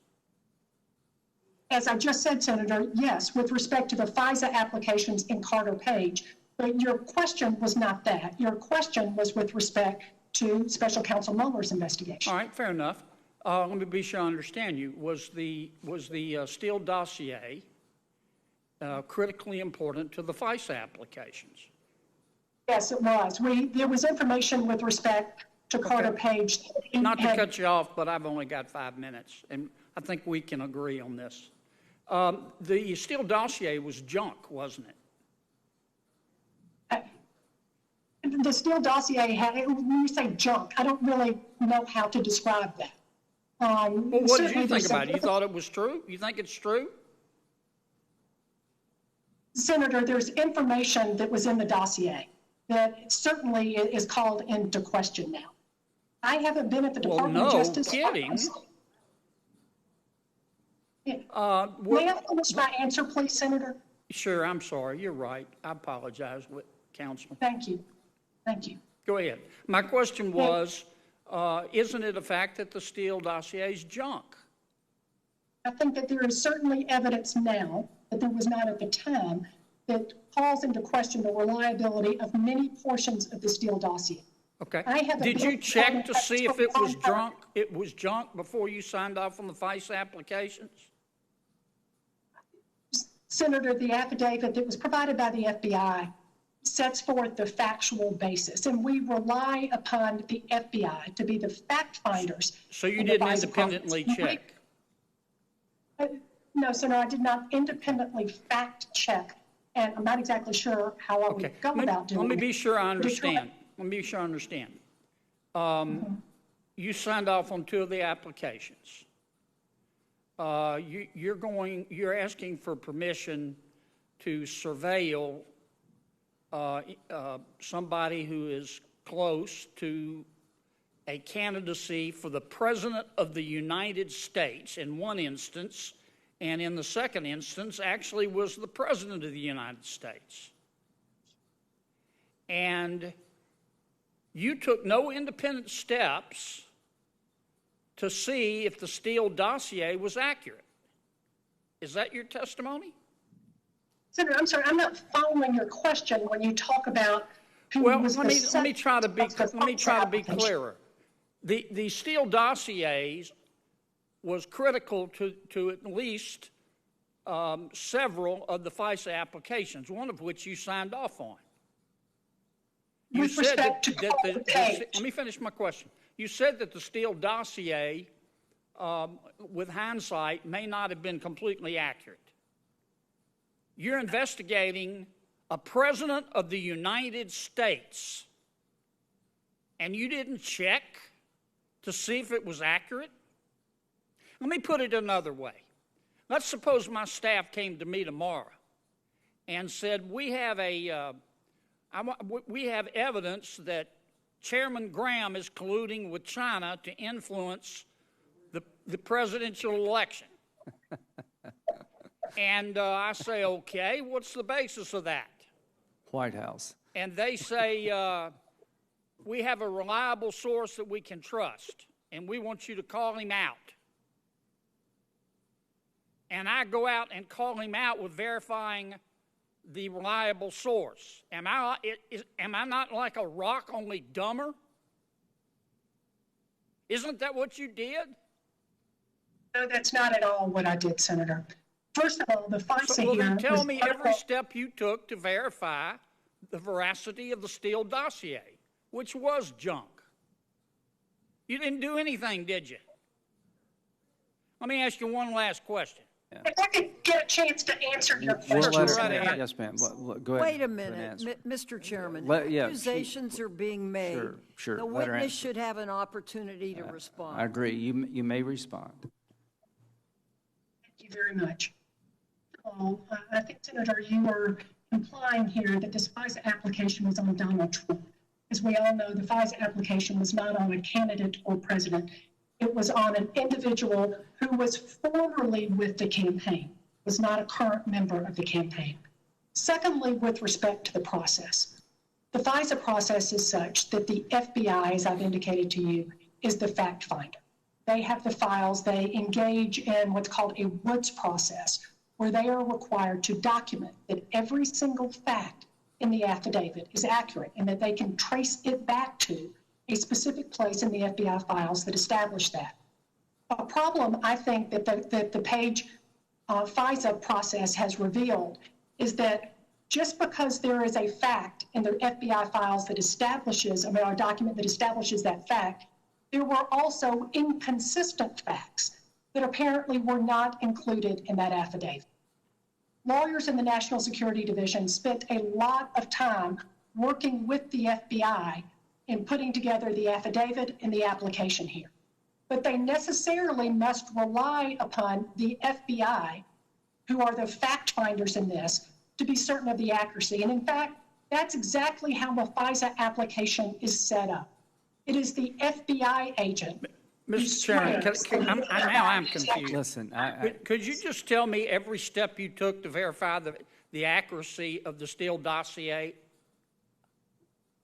I relied upon the FBI as the fact finders here and the lawyers in the National Security Division to vet the accuracy of the FISA application. And All of them job, hated Trump, right?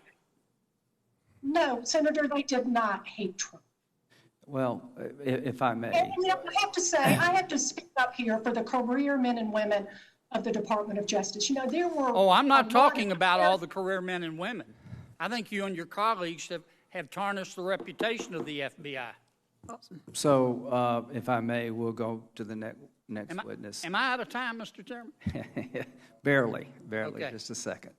One thing I do want to make a point, we'll go to Senator Blumenthal, is I accept that Ms. Yates did not do an independent investigation of the affidavit, and I agree with Senator Whitehouse. I think most people in that situation are not required to do that.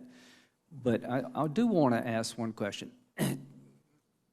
Once the dossier was known to be unreliable, Ms. Yates, do the people who did the interview, do they have a duty to notify their superiors about their concerns and about the information they found? Are you talking about the interview that took place at the end of January? Yes, ma'am. Yeah, and yes, they did. Can you imagine a circumstance where they did not do that? I can't speculate as to what actually happened, and this was in the final days of my time at the Department of Justice. I guess, yes, yeah. I agree with you. I agree with you that the information from that interview should have been provided to the lawyers in the National Security Division so it could be incorporated in the FISA applications. Should it also have been provided to Mr. Mccabe, who was in charge of the investigation? I don't know internally how it works at the FBI. I would expect that would happen, but I don't know whether it did or not. Finally, do you think it's fair for this committee to ask those questions? It's not really up to me to be telling you what's fair and what isn't fair. But who knew what when? Yeah, thank you. I don't think it's, Yeah, thank you, Senator Blumenthal. That's what we're going to do. We're going to find out who knew what when and what they did about it. Senator Blumenthal. Thanks, Mr. Chairman. Let me just say, Ms. Yates, thank you for your appearance today. Thank you for your patience with us, including myself, because I am likely to repeat some of the questions that you may have already answered. But let me say at the very outset, when you appeared before this committee in May of 2017, I said, among other things, quote, whether we agree or disagree with you, I hope there are young prosecutors and young members of our Intelligence Committee who will watch this hearing and say, that's the kind of professional I want to be, not just expert, but a person of deep conviction and conscience. And I repeat that today because it is something I feel as deeply now as I did then about you, Ms. Yates, and I appreciate your service to our country and your being here to go through some of these questions which have been repetitive and even, with all due respect, unnecessarily antagonistic. And I want to come back to one of the fundamental issues here. When the recommendation was made by a number of the FBI agents to close the investigation on January 4th, so far as you know, were those agents aware of the conversation between Michael Flynn and Ambassador Kislyak? And Senator, I think you're referring to the specific counterintelligence investigation of Michael Flynn. My understanding is no, they did not know about those conversations. They did not but know again, about that. I don't think This is really a red herring here, because this interview, I wasn't even aware that there was a specific counterintelligence investigation opened up on General Flynn at that point. You didn't need that to go interview General Flynn. The circumstances here called out for an interview in the context of the broader investigation. And in fact, you've just answered what was going to be my next question.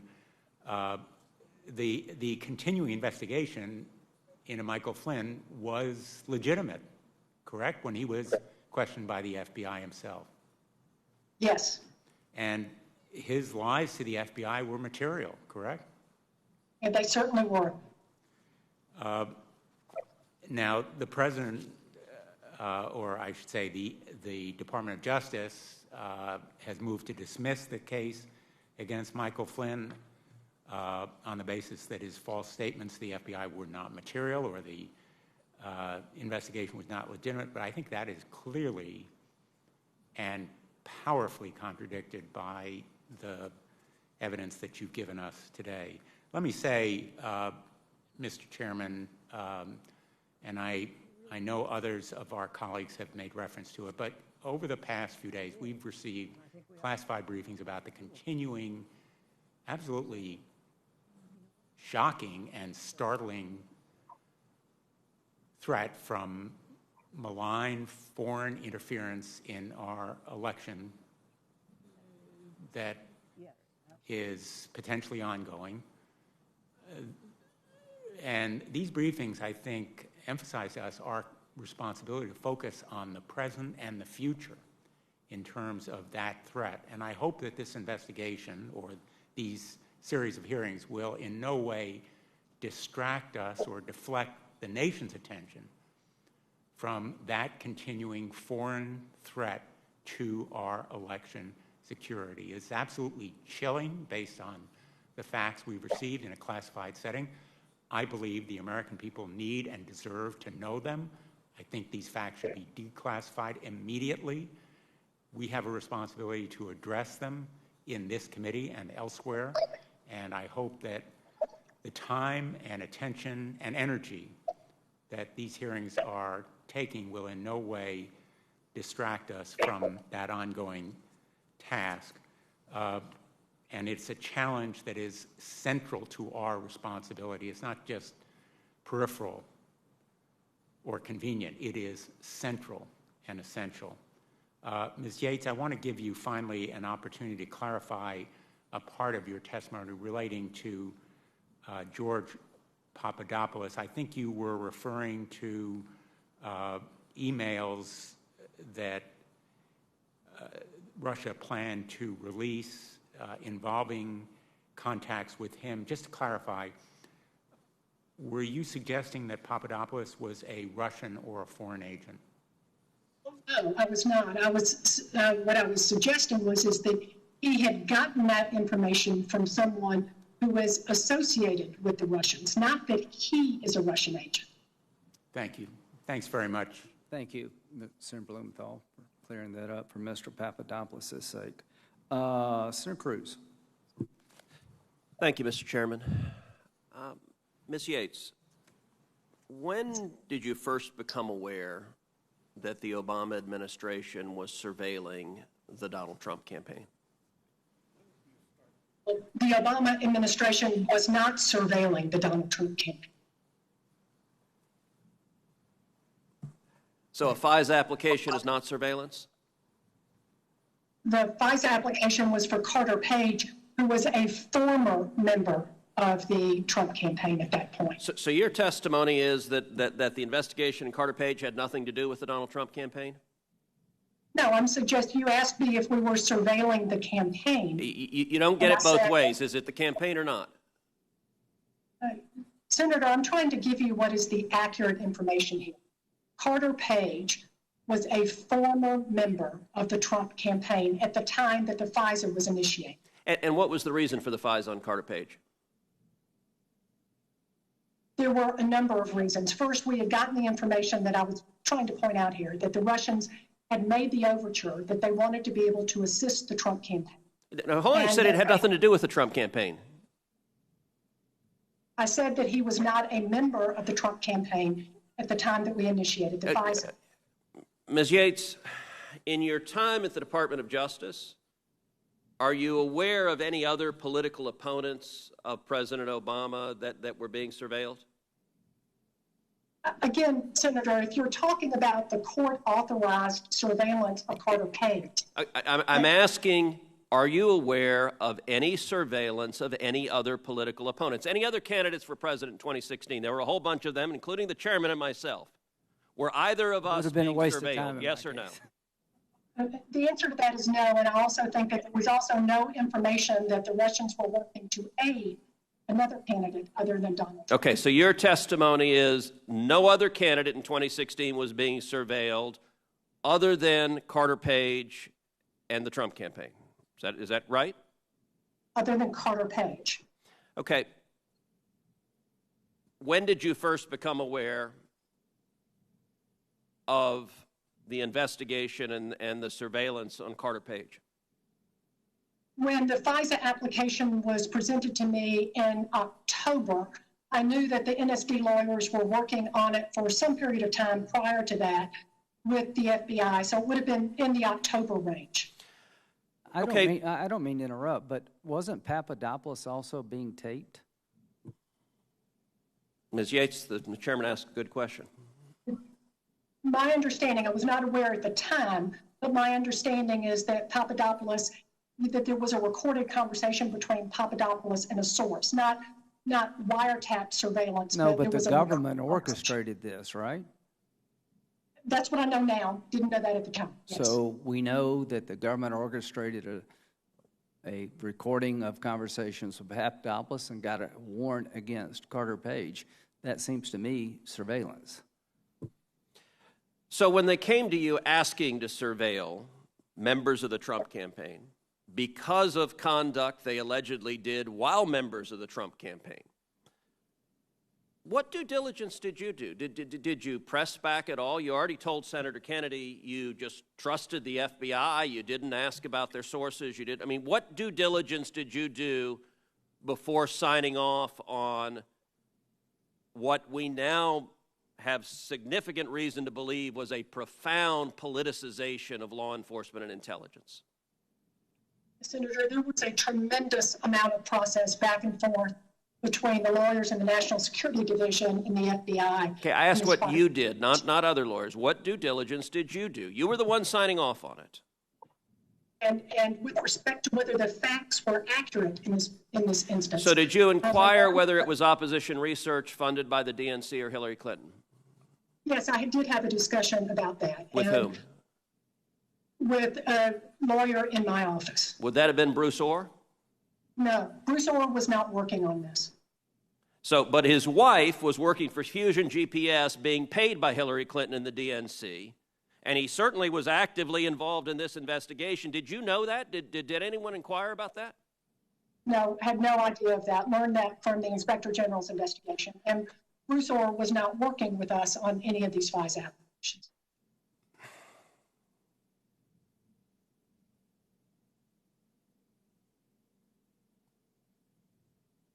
You said earlier that nobody was trying to get President Trump. Have you read the Horowitz Inspector General report? I have. And Inspector General Horowitz found that he did not find any evidence of bias or a political motive. Ms. Yates, with all due respect, Inspector General Horowitz found 17 material misstatements in those FISA applications, including a lawyer from the FBI who fraudulently altered a document and submitted it, and in fact took the question, was Carter Page an asset from the FBI for the CIA? The CIA said yes. He altered the document and changed it to a no. You're telling me that nobody wanted to get Trump? How about that lawyer that fraudulently altered a document to get this surveillance? I'm telling you that Inspector General Horowitz did over 170 interviews and reviewed more than 1 million documents. And he's in a better position than I am to be able to make a conclusion about whether there was evidence of a political motive or bias. Ms. Yates, let me just make a final observation. You mentioned in your testimony the principled career men and women at the Department of Justice and the FBI, and you're right. There are tremendous principles whose integrity has been called into question by the profound politicization of the leadership of the department and of the Bureau. And to sign off on turning the FBI and the CIA into a tool of opposition research and attacking your political opponents, and to go all the way to the Oval Office as you did on January 5th with President Obama and Joe Biden, going after their political opponents, it's wrong, and it has done immeasurable damage to the professionals and the men and women of integrity at the Department of Justice and at the Bureau.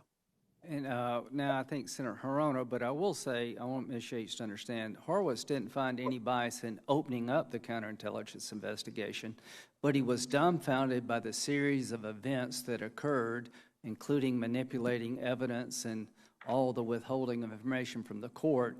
He said, that's hard to explain. Not for me, it's not. Senator Hirono. Thank you, Mr. Chairman. The person who has very much politicized the Department of the Attorney General is the current Attorney General, Bill Barr.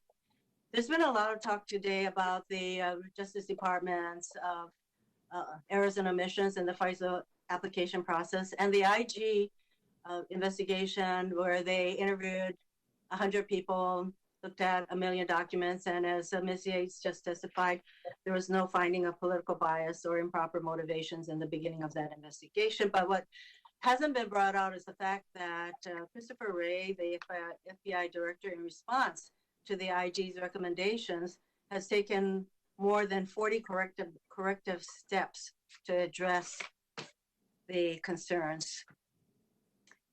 FBI Director Ms. Yates has warned that Russia is engaged in information warfare, and even as we speak, they are continuing to interfere with our 2020 presidential election. And you noted that their interference in 2016 was shocking and massive. Do you think our country is adequately prepared to combat Russian interference in this upcoming election? You know, I'm no longer in government, Senator, so I don't know what's going on. But gosh, I hope so. And I hope that this is an all-of-government approach, because regardless of whether folks are Democrats or Republicans or what their views may be on anything else, I think and hope that we all share the same objective, that we want to protect the integrity of our elections. I completely agree with you, but sad to say, this leads me into the next question, because it seems President Trump is not taking Russian interference in our elections seriously. And to your knowledge, has President Trump ever punished Russia or even criticized Russia for its attack on our democracy in 2016? Well, I'm not an authority on that from an official standpoint. I can't recall an instance now. I'm not saying that it's never happened, but I sure can't remember one. Well, if he has, I'd like somebody to point it out to me. And I don't think he has even acknowledged the current efforts by Russia to undermine our upcoming elections. Going on January 26, 2017, you warned the White House that President Trump's national security advisor, Michael Flynn, had lied and denying that he discussed U.S. sanctions with the Russian ambassador. And yes, he had a back channel conversations going on. Did General Flynn pose a national security risk to the United States? That was certainly our concern, Senator, as that the Russians had leverage over General Flynn, and the Russians will use leverage whenever they can. And somebody as close to the president as being the national security advisor, I would say that he posed a national security risk, and that is how I take your response. Now, during an earlier back and forth with the chairman, there was a question on whether General Flynn's discussions with the Russian ambassador about sanctions related to a run-of-the-mill policy difference. You know, what's the problem of an incoming administration trying to reset their relationship with another country? But is it standard run-of-the-mill stuff for a member of an incoming administration to undermine sanctions imposed by the current administration against a country that massively interfered in our elections, particularly when that country interfered in favor of the incoming administration? Is this merely a mere resetting, or did it raise a lot more concerns? Senator, look, I totally understand that people of good faith can have different views on policies, and you can have a policy difference. But I would hope and expect that Democrat or Republican, Obama administration or Trump administration, that you would be opposed to the Russians trying to meddle in our elections. Yes. And that we would stand unified on that and make sure that we send the adequate message that they never do it again. And this administration certainly is not sending that adequate message to Russia. You will not interfere with our elections. Now, having spent nearly 3 decades at the Justice Department, do you believe President Trump's obstruction of justice conduct, as described in the Mueller report, was enough to indict him? Do you think he would have been prosecuted were he not the President of the United States? I think it certainly raised a number of troubling scenarios, and having been, a prosecutor for a number of years myself, let me answer it this way. I think that there were a couple of thousand former DOJ officials that signed a letter indicating that if that had been somebody else, they would have prosecuted. So, and do you agree with that assessment? I think there's former people. Yeah, I want to be precise here. I would want to look at the specific allegations, but there certainly were very troubling allegations with respect to obstruction. And possibly resulting in multiple felony charges for obstruction of justice were he not a sitting president. That's certainly, the Mueller report made it clear that was stumbling block to his being able to make a conclusion about obstruction. Thank you very much. Thank you. I think that was a great exchange. You can't tell us whether or not you agree with the conclusion there was no conspiracy between the Trump campaign and the Russians, but you sure as hell feel comfortable opining about the 2,000 people who signed on about obstruction of justice. So let me ask you again, are you okay with the part of the report where Mueller said there was no evidence of conspiracy between the Trump campaign and the Russians sufficient to proceed forward? If I wasn't, I apologize, Senator. First, let me say the Mueller report did not find that there was no evidence of a conspiracy. What he found was the evidence. Do you think there was evidence of a conspiracy? May I please finish my answer? Yeah, go ahead. But I absolutely accept that conclusion. I think I said that before of Special Counsel Mueller. He's in a much better position than I am to know the evidence and to evaluate them. Do you think Mueller let Trump off on obstruction of justice?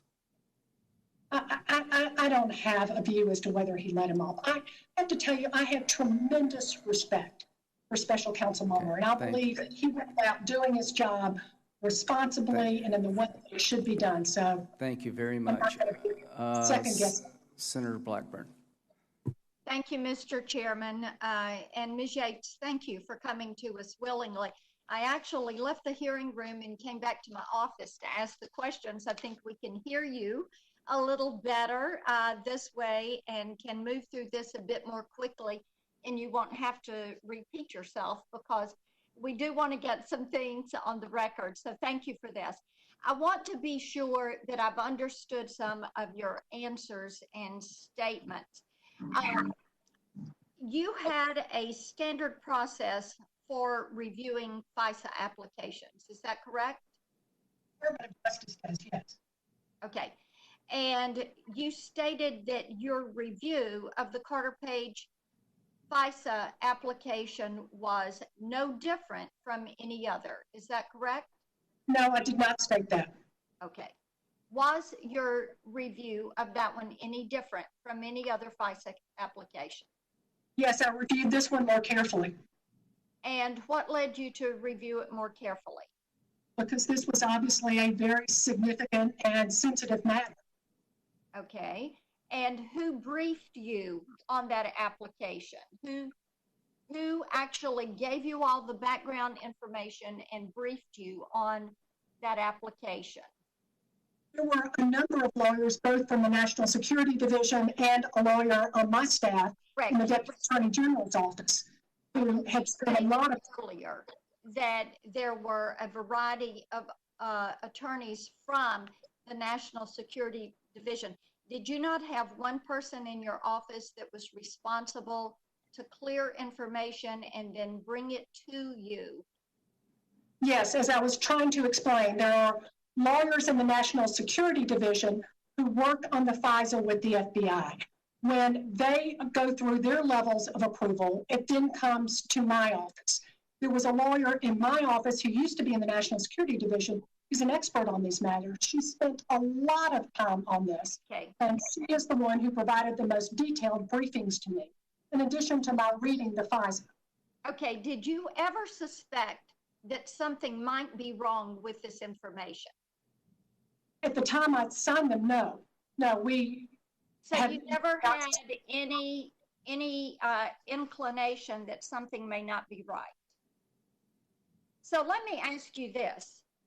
The agents who falsified and made the inaccuracies that you have said now, you would not have signed it knowing that there were these inaccuracies. Should these agents who knowingly did something wrong and gave false information, should they be held to account? Should they face consequences? Should they face jail time? Look, I certainly think that if there are agents who knowingly and intentionally provide false information in an affidavit, there should be consequences for that. I'm not going to speak to what the support further investigation to find out more of the detail of who falsified all of these. Let me ask you. I was trying to say, Senator, I think there's an internal FBI process that would address that. And with respect to the inaccuracies and the FISAs that were presented to me, on review, what those are is there was information that was inconsistent with the information that was in the affidavit. So it's not that the facts in the affidavit were untrue. There was information that also was relevant and should absolutely have been included in that affidavit. Okay. All right. Did you know about the Orr's relationship to Steele? No, I did not. You had no knowledge of that? None. But he was in your office, correct? That's right. Okay. Struck Page, that relationship and their vitriol for President Trump, were you aware of that? No. You never heard any conversation on it? No, I don't think anyone did until the Inspector General's report.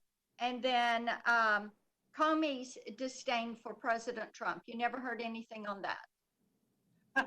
I don't I'm not, by saying no, I didn't, I'm not saying that he had disdain for President Trump. I'm not speaking to that. Okay.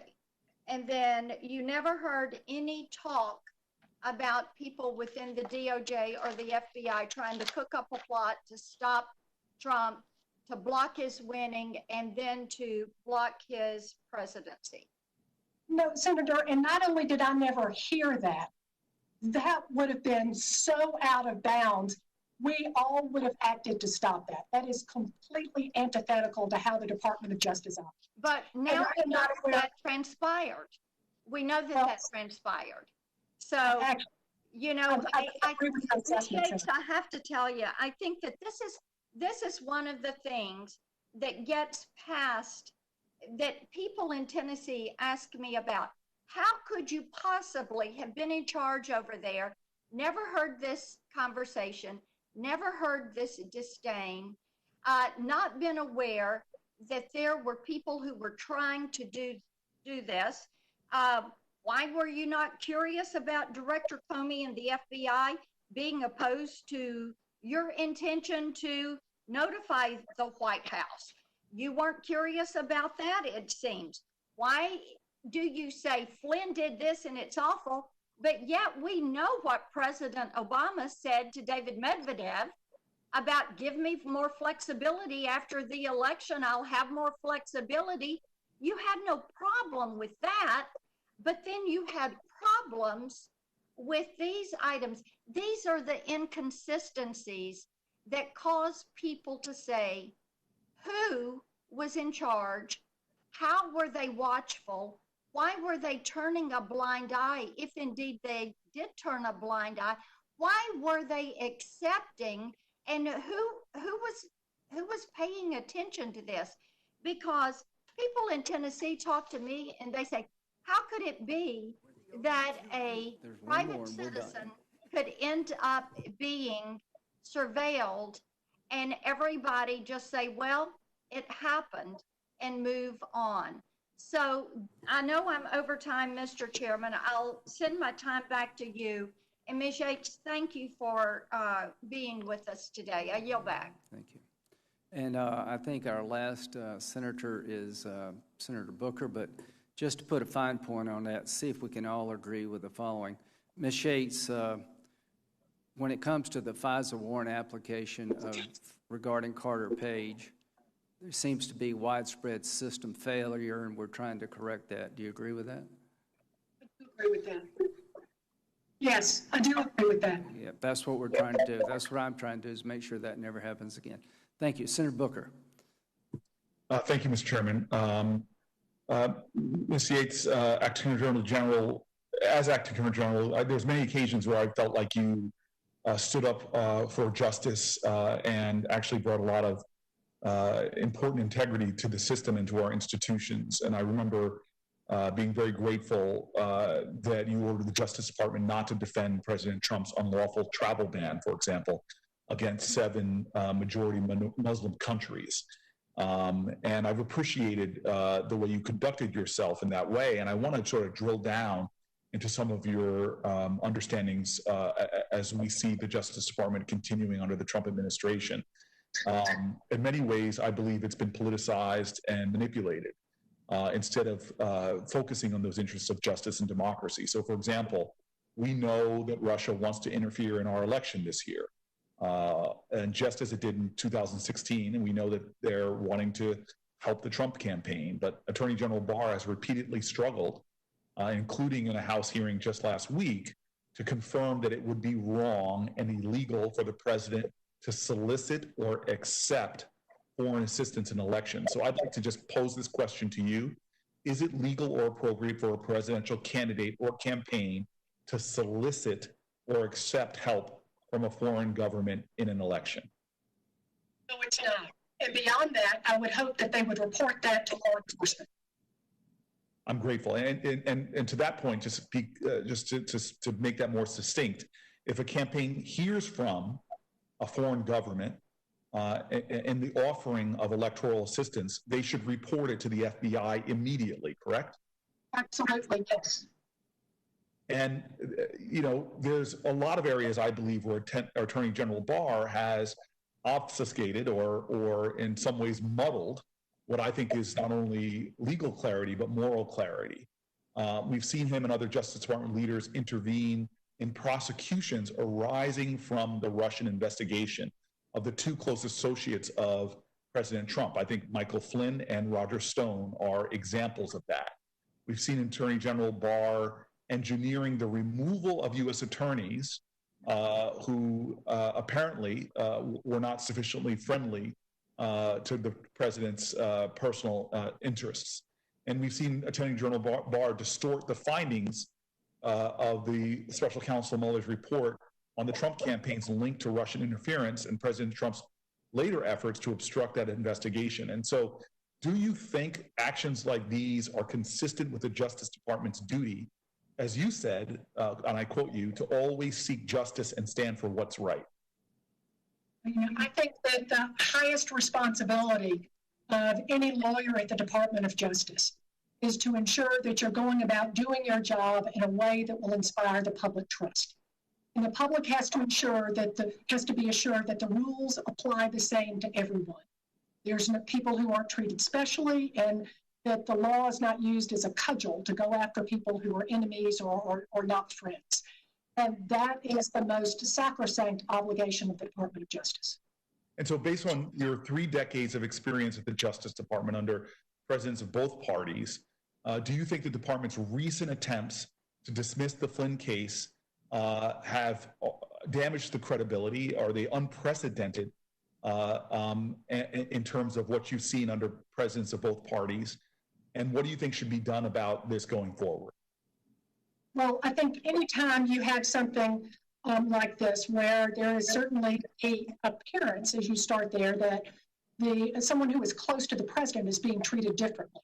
And then when you look at the underlying facts and you see that, in fact, positions are being taken by the Justice Department that have never been taken in any other similar cases before, and the fact that no career person would sign that pleading, that all does have to give you some pause.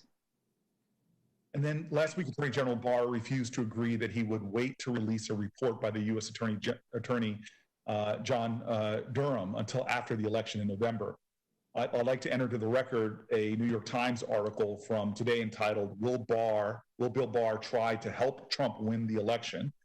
The article details Attorney General Barr's apparent efforts to override key Justice Department policies and norms by deploying this and other investigations for political purposes. And if that article can be entered to the record, Mr. Chairman? Without objection. And so, Ms. Yates, the Inspector General's report stated that in the run-up to the 2016 election, you, quote, did not want to do anything that could potentially impact candidate Trump. That's on page 71 and 72. So why is it important for the Justice Department to avoid taking actions just before an election that could, again, I quote, potentially impact it?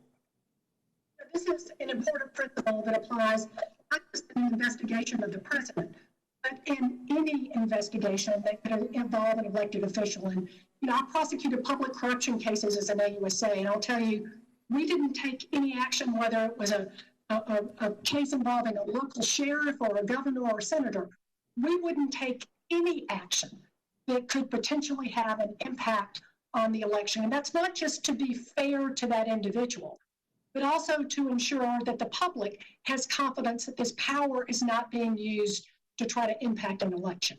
In this case, when you mentioned Trump, I have a very specific recollection of activity with respect to Paul Manafort and my talking to the FBI to make sure that they weren't doing anything publicly with respect to Mr. Manafort, even though he was no longer even with the campaign at this point, but that they weren't doing anything publicly with respect to Mr. Manafort, because that could be unfair to then candidate Donald Trump.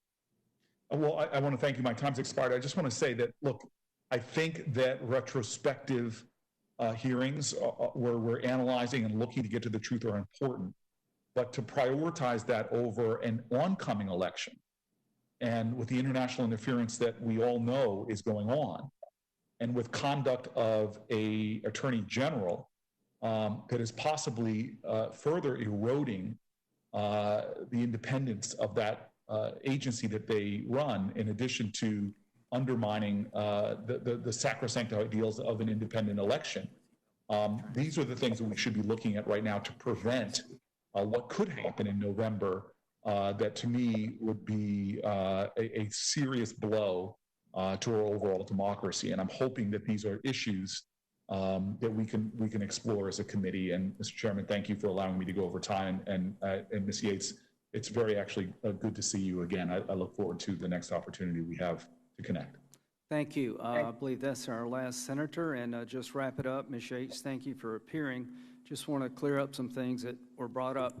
Are you familiar with the Durham investigation? I've read about it. That's all I know. Do you know Mr. Durham? I don't believe we've ever met. Do you have any concerns about his doing something politically wrong? As far as you know, is he an honest man? I don't know Mr. Durham. Okay, so you don't have an opinion one way or the other? I don't. Okay. Is it okay for Mr. Durham to find out how the system failed when it comes to the FISA warrant application? Well, I think the Inspector General did that investigation. Yeah. Is it okay to hold somebody criminally responsible who lies to the court? If someone committed a crime, yes, of course, it's okay to hold them responsible. So if you knew that the dossier was no longer reliable, but you continued to give it to the court, would that be a crime? Well, and I assume you're saying you, because you understand I did not know. No, no doubt in my mind, ma'am. I've never suggested that you presented false information to the court. Here's what I'm suggesting. Is it possible that one of the most high-profile cases in the history of the FBI involving the Trump campaign literally fell apart when it came to the Carter Page warrant application and people above were not told? It's a simple question. The intel analyst who did the 40-page memo in January and another one in March and April provided evidence to the system that the warrant, that the dossier was a bunch of garbage. Is it okay to find out who was told about that? Well, again, Senator, I think that Inspector General Horowitz did that investigation. No, he did not. No, ma'am, he never asked. I asked him specifically, did you ask the intel analyst, did you talk to anybody about your findings? He said no, that he didn't talk to Comey or Mccabe about this. I believe you when you said that you didn't know the dossier was reliable, that if you had known it was unreliable, you wouldn't have done it. The question for me is, how is it possible that people investigating this case were unaware that it fell apart? Is it okay for Durham to look at that, you think? It's not my position to be saying what John Durham should do or not. Well, as a career professional, do you want people held accountable who intentionally lie to the court? Certainly, I would say that if someone intentionally lies to the court, it should be held accountable. Let's talk about ethical duties. Do you have a duty to give the court and the defense exculpatory information? If you're talking about Brady information, yes. Yes. Are you talking about a FISA court or a defendant in a criminal case? Either way. In the Flynn case, one of the reasons they want to drop it is because they found evidence exculpatory to the defense that wasn't provided, but we'll have them come in and talk about Flynn. What I want to let the American people know is I don't buy for a minute that there are only 2 people in the FBI who knew the dossier was garbage and they didn't tell anybody. And I want to make sure this never happens again. I believe you and Rosenstein did not know. I find it impossible to believe that Strzok, Mccabe, and Comey were not aware of the fact that the subsource disavowed the dossier. That's what I'm trying to find. That's what I'm trying to put the puzzle together. So what will the committee do next? We're going to talk to the intel analyst and the case agent and 2 others who interviewed the Russian subsource in January, again in March, and again in April, and we're going to ask them, oh, by the way, did you tell anybody in the FBI that the reliability of the dossier is gone down to 0. And if you did tell somebody, who was it? Then we'll decide as a nation what accountability they should have, whether it be being fired, going to jail, or whatever. That is the purpose of this investigation going forward, is to make sure that the biggest system failure maybe ever at the FBI is not repeated, to make sure that if the FBI is investigating a presidential candidate or a sitting president, that they're held account when it goes off track. I just find it hard to believe that the dossier was used 4 times to get a warrant against Carter Page, and nobody knew it was a bunch of garbage, particularly after the January interview of the subsource. I don't believe you knew. I don't believe Rosenstein knew. But the idea that we're going to blame these 2 people at the bottom of the pyramid is not going to go forward without some serious looking. So what will the committee be doing next? We're going to find out who knew what and when, and if they knew the dossier wasn't reliable and they continued to use it, they're going to be in serious trouble with the law. And Ms. Yates, I appreciate your service to our country, and we will keep the record open for appropriate period of time, and the hearing is adjourned.